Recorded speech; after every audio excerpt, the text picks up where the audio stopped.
बदलापूर शहराच्या सर्वांगीण विकासासाठी महत्त्वाची ठरणारी कुळगाव बदलापूर नगर परिषदची सर्वसाधारण सभा येत्या 23 एप्रिल 2026 रोजी आयोजित करण्यात आली असून या बैठकीकडे नागरिकांचे लक्ष लागले आहे.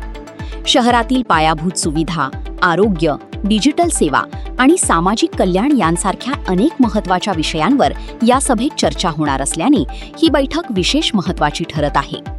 सभेच्या प्रारंभी मागील बैठकीचा अहवाल मंजूर करण्याची प्रक्रिया पार पडणार आहे. त्यानंतर विविध समित्यांचे अहवाल आणि प्रशासकीय निर्णयांची नोंद घेतली जाईल.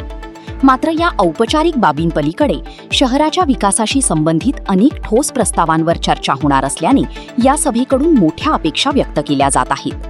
शहरात ब्लड स्टोरेज सेंटर उभारण्यासाठी जागा उपलब्ध करून देण्याचा प्रस्ताव आरोग्य सेवांसाठी महत्त्वाचा ठरू शकतो, तर कचरा व्यवस्थापनासाठी इंटिग्रेटेड सॉलिड वेस्ट मॅनेजमेंट प्रकल्पांतर्गत नवीन नियोजनाची शक्यता आहे.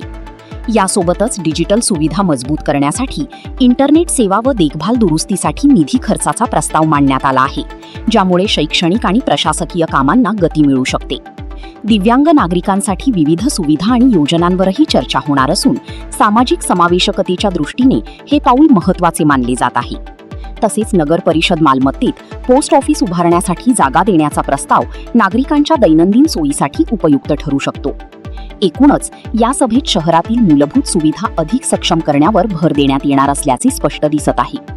प्रशासनाने या बैठकीतून ठोस आणि परिणामकारक निर्णय घेण्याची तयारी दर्शवली असून या निर्णयांचा थेट परिणाम नागरिकांच्या दैनंदिन जीवनावर होण्याची शक्यता आहे. त्यामुळे ही सभा बदलापूरच्या भविष्यासाठी एक महत्त्वाचा टप्पा ठरणार आहे.